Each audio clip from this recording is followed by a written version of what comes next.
Multi speciality হাসপাতাল। মেঘবেলা লাইভে আপনার পছন্দের টিভি চ্যানেলস সম্পূর্ণ বিনামূল্যে, শুধুমাত্র মেঘবেলা ব্রডব্যান্ডের কানেকশনের সঙ্গে। মেঘবেলা ব্রডব্যান্ড, বাংলার ঘরে ঘরে। বীরভূমের জবুনি গ্রামে ফের তাজা বোমা উদ্ধার হওয়ায় চাঞ্চল্য ছড়িয়েছে। পুলিশ সূত্রে খবর, গ্রামবাসীরা একটি পুকুর পাড়ে মাটির ওপর বেশ কিছু বোমা পড়ে থাকতে দেখেন। সঙ্গে সঙ্গে আতঙ্ক ছড়িয়ে পড়ে গোটা এলাকায়। খবর দেওয়া হয় মল্লারপুর থানায়। পুলিশ দ্রুত ঘটনাস্থলে পৌঁছে বোম স্কোয়াডকে নিয়ে বোমাগুলি উদ্ধার করে।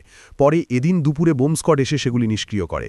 তবে কে বা কারা কী উদ্দেশ্যে এই বোমাগুলি মজুদ রেখেছিল তা নিয়ে ইতিমধ্যেই তদন্ত শুরু করেছে মল্লারপুর থানার police. Bureau report, news Bengal today.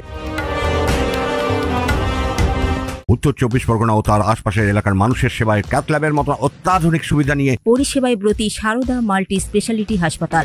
একই ছাদের তলায় মানুষ সাধারণ চিকিৎসা থেকে শুরু করে 24 ঘন্টা cath lab, MRI, CT scan, এনআইসিইউর মতো সুবিধা এবার থেকে পেয়ে যাবেন সারদা মাল্টি স্পেশালিটি হাসপাতালে। প্রয়োজনে যোগাযোগ করুন 033-2592-0730, 2593-0730, 2593-3562 ও 9331275635 নম্বরে। আমাদের ঠিকানা royal park, Kalyani express way, Barrackpore, Kolkata ৭,১২১। সারদা মাল্টি স্পেশালিটি হাসপাতাল, পরিষেবাই হোক আমাদের মূল লক্ষ্য।